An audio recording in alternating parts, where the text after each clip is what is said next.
अजा एकादशी व्रत कथा। इसके पाठ से जीवन के समस्त दुखों और पापों का होगा नाश। राधे राधे। जय श्री कृष्णा। दोस्तों, आपका दिन मंगलमय हो। प्रभु की कृपा सदैव आप पर बनी रहे। भाद्रपद मास के कृष्ण पक्ष की एकादशी तिथि पर अजा एकादशी का व्रत रखा जाता है, जो पापों से मुक्ति दिलाने वाला होता है। मान्यता है कि इस व्रत को करने से 1000 गायों के दान का फल मिलता है। वहीं पद्म पुराण में वर्णित अजा एकादशी व्रत कथा का पाठ करने से अश्वमेध यज्ञ के समान फल मिलता है। आज यानी 19 अगस्त 2025 को अजा एकादशी मनाई जा रही है, जो भादो मास की पहली एकादशी है। इस एकादशी को भाद्रपद कृष्ण एकादशी भी कहते हैं। इस दिन व्रत रखकर भगवान विष्णु संग माता लक्ष्मी की पूजा करने का विधान है। सभी पापों का नाश कर पुण्य प्रदान करने के लिए अजा एकादशी को सबसे उत्तम माना जाता है।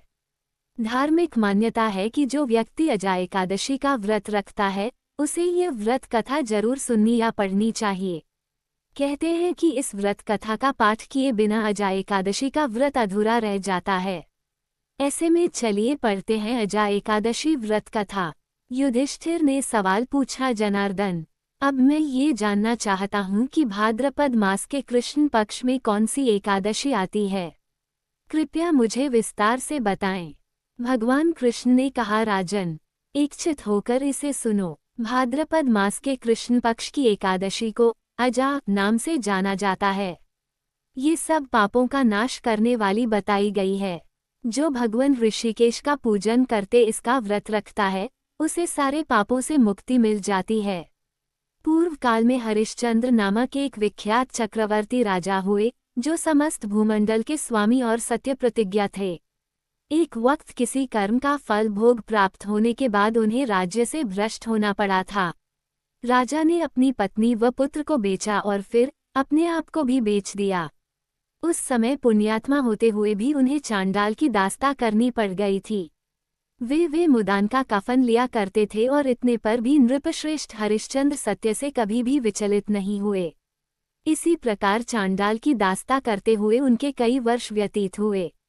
इससे राजा को बड़ी चिंता हुई और वो अत्यंत दुखी होकर इस बात को सोचने लगे कि क्या करूं, कहाँ जाऊं, कैसे मेरा उद्धार हो सकेगा। इसी प्रकार की चिंताओं में वे शोक के समुद्र में डूब गए। राजा को आतुर जानकर कोई मुनि उनके पास आए, जो महर्षि गौतम थे। श्रेष्ठ बहामन को आते देख गुपत्रेह ने उनके चरणों में प्रणाम किया और दोनों हाथ जोड़कर गौतम के सामने खड़े हो गए। तब उन्होंने अपना सारा दुख समाचार बताया। राजा की बात सुनकर गौतम ने कहा, राजन, भादो के कृष्ण पक्ष में अत्यंत कल्याणमयी अजा नामक एकादशी आएगी, जो पुण्य प्रदान करने वाली होती है। इसी का व्रत करो, इससे पापों का अंत हो जाएगा। तुम्हारे भाग्य से आज के 7वें दिन एकादशी आएगी। उस दिन व्रत करके रात में जागरण करना। महर्षि गौतम इस बात को कहकर अंतर्धान हो गए। मुनि की बात सुनकर राजा हरिश्चंद्र ने इस उत्तम व्रत का अनुष्ठान किया, जिसके प्रभाव से राजा के समस्त दुख दूर हो गए। उन्हें पत्नी का सत्रधान और पुत्र का जीवन भी मिल गया। आकाश में दुंदुभियां बज उठीं और देवलोक से फूलों की वर्षा होने लग गई। एकादशी के प्रभाव से राजा को अकंटक राज्य की प्राप्ति हुई और अंत में वे पुरजन तथा परिजनों के साथ स्वर्गलोक को प्राप्त हो गए। राजा युधिष्ठिर, जो भी मनुष्य ऐसा व्रत करते हैं वे समस्त पापों से मुक्त होकर स्वर्गलोक में चले जाते हैं। इसे पढ़ने और सुनने से अश्वमेध यज्ञ का फल प्राप्त होता है। पूजा विधि। अजा एकादशी के दिन प्रातःकाल स्नान कर साफ वस्त्र पहने। इसके बाद मंदिर की सफाई कर भगवान विष्णु की प्रतिमा को गंगाजल से स्नान कराएं। चौकी पर लाल या पीला वस्त्र बिछाकर भगवान विष्णु और माता लक्ष्मी की प्रतिमा स्थापित करें। साथ ही घी का दीपक जलाएं और भगवान विष्णु को तुलसी दल अर्पित करें, क्योंकि तुलसी उनको अति प्रिय है। इसके बाद भगवान को फल, फूल, मिठाई आदि का भोग लगाएं। भगवान विष्णु के मंत्रों का जाप करें। व्रत का संकल्प लेकर विष्णु सहस्रनाम का पाठ करें और आरती करें। इसके बाद भगवान सुख संपन्नता की प्रार्थना करें। जाने क्या है इस दिन का महत्व।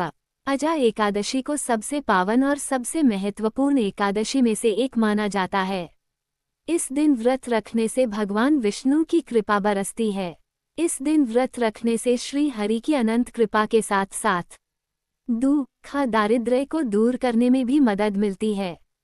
इस दिन भगवान विष्णु की कृपा से सुख संपत्ति और सौभाग्य प्राप्त होता है।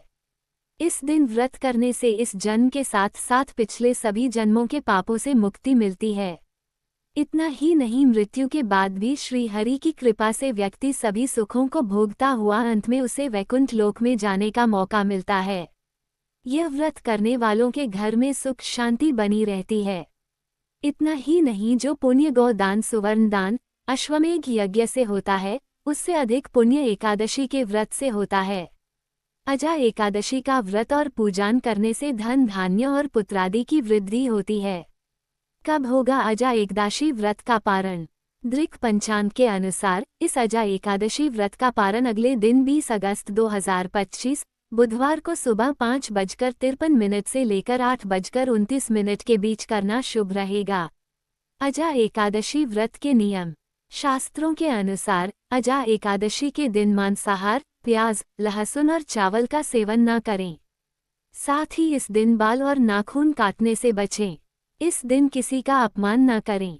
वाणी व्यवहार पर संयम रखें। किसी के साथ दुर्व्यवहार न करें। मान्यता है कि अजा एकादशी के दिन दान दक्षिणा करना इस दिन अत्यंत पुण्यकारी माना जाता है। दोस्तों, ये थी आज एकादशी व्रत की कथा। आपको कथा अच्छी लगी हो तो वीडियो को लाइक करें, चैनल को सब्सक्राइब करें, कमेंट में जय श्री कृष्णा जरूर लिखें। राधे राधे दोस्तों।